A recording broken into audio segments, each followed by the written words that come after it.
पहले मैं यहाँ पे ले रहा हूँ 8 mm वाला MDF बोर्ड, जो कि आपको फोटो फ्रेम शॉप पे या फिर वुडन या प्लाईवुड शॉप के ऊपर इजीली 20 से 25 रुपये पर फिट के अकॉर्डिंग मिल जाएगा। तो मैंने यहाँ पे मार्किंग वगैरह करके इसमें होल और जो भी इसके में स्विच वगैरह के उनके जो कटिंग है वो मैंने कटिंग का काम पूरा कर लिया है पहले से ही। तो मैं अब आपको क्या क्या इसमें यूज़ कर रहा हूँ वो सब बता देता हूँ। तो सबसे पहले मैं यहाँ पे यूज़ कर रहा हूँ 220 वोल्ट का फ्यूज़, जो कि 6 एम्पेयर का है, और फिर साथ में 6 एम्पेयर का ही इंडिकेटर मैं यहाँ पे यूज़ कर रहा हूँ। और साथ में एक डिस्प्ले है जो कि आपको डीसी पावर में डिस्प्ले दिखाती है, जो कि एसी में नहीं है। ये आपकी बैटरी का लेवल चेक करेगी कि कितनी आपकी बैटरी में पावर है। और साथ ही में एक डीसी ऑन ऑफ स्विच, जो कि हमारी चार्जर के मतलब 12 वोल्ट का जो आउटपुट है उसके साथ कनेक्ट करेंगे। और एक स्विच ऑन ऑफ का जो कि मेन होगा, जो कि 220 वोल्ट से कनेक्टेड होगा। ये देखिए मैंने फिक्स कर दिए हैं सारे, आपको डिटेल में बता देता हूँ।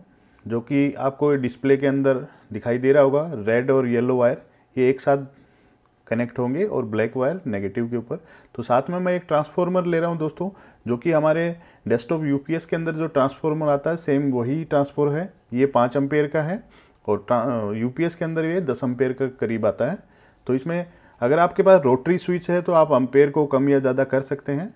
तो लेकिन मैं इसको डायरेक्ट 5 एम्पेयर से ही कनेक्ट करूँगा। तो ये जो बीच वाले हैं ये इसके एम्पेयर के वायर हैं, जहाँ से हम इनपुट देंगे ये एम्पेयर है। और ये हमारे यहाँ पे 220 वोल्ट का इनपुट है और ये दोनों यहाँ पे हमारा आउटपुट होगा। अब मैं सबसे पहले ट्रांसफॉर्मर को एमडीएफ बोर्ड के ऊपर फिक्स कर देता हूँ। तो मैं इसमें नट बोल्ट लूँगा वाशर के साथ।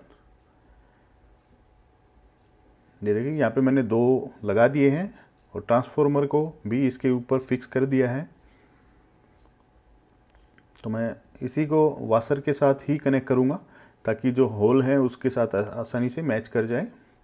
तो वाशर और उसके बाद में उसके ऊपर बोल्ट लगा दूंगा और अच्छे से टाइट करके फिक्स कर दूंगा। आगे मैं आपको दिखाता हूँ, पूरी डिटेल में दिखाऊंगा दोस्तों।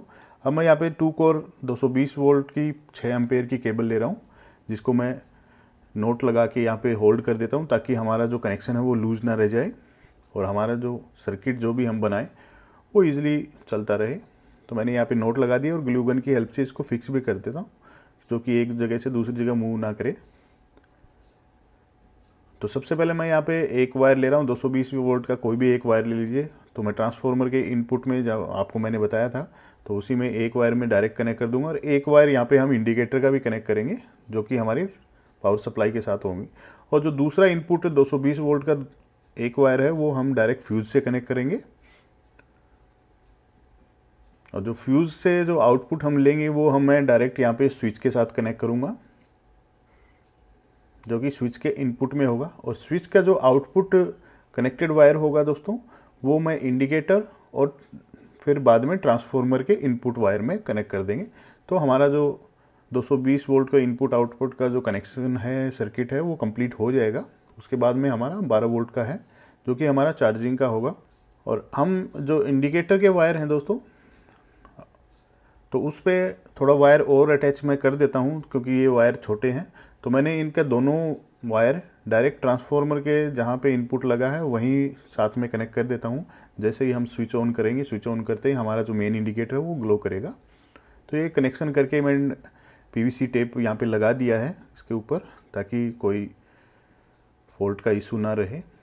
ये देखिए मैंने कनेक्शन सारे कर दिए हैं, आपको समझा भी दिया है, फिर से आप देख लीजिए। अब हम जो हमारा बैटरी के जो क्लिप हैं वो मैं यहाँ पे ले लेता हूँ, ब्लैक और रेड। तो मैंने क्लिप पहले से ही वायर में कनेक्ट कर ली थी।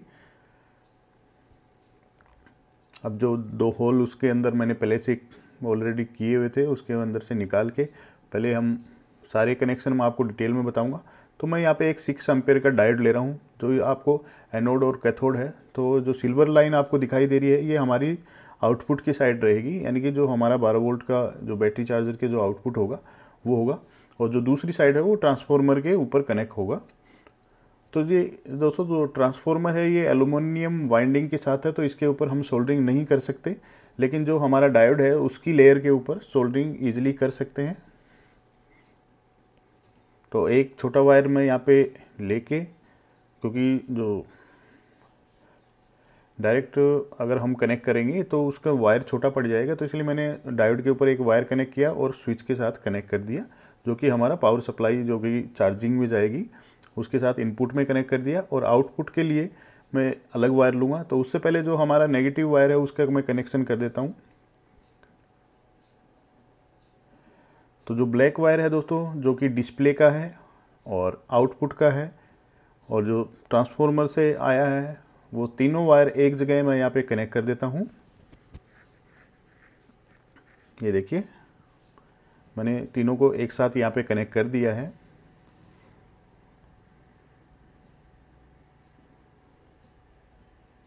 हम इन सबको कनेक्ट करने के बाद इसके ऊपर सोल्डरिंग की टैपिंग भी कर देंगे और पीवीसी टेप से इनको फिक्स करेंगे। तो मैंने स्विच का जो आउटपुट है उससे एक वायर कनेक्ट करके, तो जो हमारा आउटपुट में एक वायर जाएगा और दूसरा जो डिस्प्ले का येलो और रेड वायर है उनको एक साथ यहाँ पे कनेक्ट कर दूंगा मैं सबको।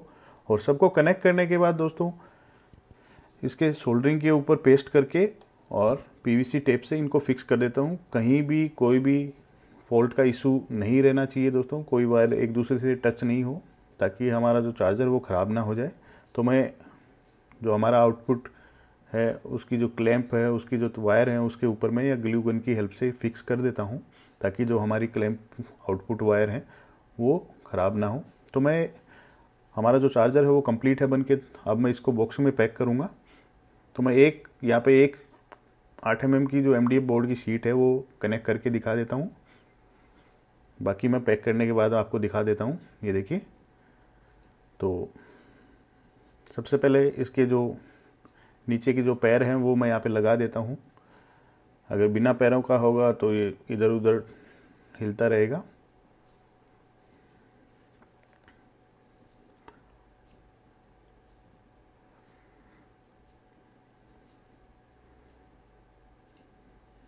तो हमारा जो चार्जर है वो लगभग कंप्लीट हो गया दोस्तों। अब इसको ऊपर से पैक करना है मैं, और बाकी हमारा जो चार्जिंग का पूरी प्रोसेस है वो कंप्लीट हो चुके। आई होप आपको पूरा सर्किट समझ में आ गया होगा। अगर नहीं भी आया है तो आप एक बार रिवाइंड करके या स्लो में देख सकते हैं वीडियो को। तो मैं अच्छे से इसको दबा देता हूँ, तो इसके मार्किंग वगैरह करके आपको मैं दिखाता हूँ। ये देखिए, बस दोस्तों एक मैंने यहाँ पे गलती कर दी है। मैंने बाद में मेरे को पता लगा, मैंने यहाँ 3 एम्पेयर लिखा है लेकिन ये है 5 एम्पेयर का। तो मैंने सॉरी, उसके लिए मैं पहले से ही माफ़ी मांग लेता हूँ आपको। तो ये अपना fuse indicator on off switch, और ये हमारा आउटपुट का ऑन ऑफ स्विच हो गया। ये एक डिस्प्ले हो गई। ये देखिए, मैंने गलती से 3 एम्पेयर लिख दिया। तो ये हमारा नेगेटिव और ये पॉजिटिव, ये हमारा आउटपुट जो कि हमारी बैटरी को चार्ज करेगा। और ये डिस्प्ले है दोस्तों, ये डिस्प्ले इसलिए है, जो भी आप बैटरी इससे चार्ज करोगे उस चार्जिंग बैटरी का पावर आपको दिखाएगा, ना कि आपको चार्जर का कि वो कितना आउटपुट आपको दे रहा है। जो भी पावर बैटरी के अंदर होगा वही ये दिखाएगा। तो पहले मैं आपको ये डिस्प्ले ही चेक करवा देता हूँ। तो यहाँ पे मैं 12 वोल्ट यूपीएस की बैटरी ले रहा हूँ, 7 एम्पेयर वाली। तो इसकी जो चार्जिंग है देखिए लगभग 6 के आसपास, 6 वोल्ट के आसपास है। तो एक मैं आपको छोटी 4 वोल्ट की बैटरी भी यहाँ पे मैं चेक करवा देता हूँ इसके साथ कनेक्ट करके। तो ये सिर्फ आपकी बैटरी की पावर ही बताएगा आपको, ना कि आपके चार्जर को। तो ये देखिए, लगभग जो हमारी जो बैटरी है 4 वोल्ट की, उसके जो पावर है वो 3.9 के आसपास है। तो ये बैटरी पावर के लिए है। तो अब मैं आपको चार्जर का वोल्टेज बता देता हूँ। तो हमारा ट्रांसफॉर्मर है दोस्तों, इसका जो आउटपुट है वो एसी में आएगा, ना कि डीसी में। ये आपकी बैटरी को एसी से चार्ज करेगा, ना कि डीसी से। तो मैं इसको पहले 220 वोल्ट से कनेक्ट कर देता हूँ, ऑन ऑफ स्विच ऑन कर देता हूँ। साथ में जो आउटपुट है उसका वायर भी हम ऑन करेंगे, स्विच भी ऑन करेंगे। अब मैं पहले आपको इसके साथ कनेक्ट करके दिखा देता हूँ। जब तक हम स्विच ऑन नहीं करेंगे तब तक बाहर का कोई पावर नहीं आएगा बाहर। ये देखिए, बिल्कुल भी कोई पावर नहीं आ रहा है। अब मैं स्विच को ऑन करता हूँ। ये देखिए, ये यहाँ पे लगभग 15.8 के आसपास वोल्टेज आउटपुट दे रहा है, क्योंकि हमारी जो बैटरी है दोस्तों उसका जो पीक पॉइंट होता है चार्जिंग का वो 4.12 के आसपास रहता है। कोई भी बैटरी हो, चाहे इन्वर्टर हो या यूपीएस की कोई भी बैटरी हो, तो उसका जो चार्जिंग है पीक वो लगभग 14.12 के आसपास रहता है। तो पहले मैं यूपीएस की जो बैटरी है उसका पावर चेक करवा देता हूँ आपको। ये लगभग 9.5 के वोल्ट के आसपास हमें दिखा रहा है। तो अब मैं इसको चार्जिंग पे लगा देता हूँ। दोस्तों जितना ज़्यादा बैटरी का एम्पेयर होगा उसको चार्जिंग करने में उतना ज़्यादा टाइम लगेगा आपको। तो मैं इस बैटरी को यहाँ पे आधे घंटे के लिए लगा रहा हूँ। बस मैंने ऑन कर दिया। अब देखिए आप डिस्प्ले में क्या दिखा रहा है, जो बैटरी का पावर है वही आपको दिखाएगा। तो ये देखिए लगभग आधा घंटा हो चुका है। मैं अब आपको बैटरी का पावर है वो चेक करवा देता हूँ कि कितना ये चार्ज हुई है, क्योंकि इसके जो पीक पॉइंट है दोस्तों वो 14.1 के आसपास रहता है।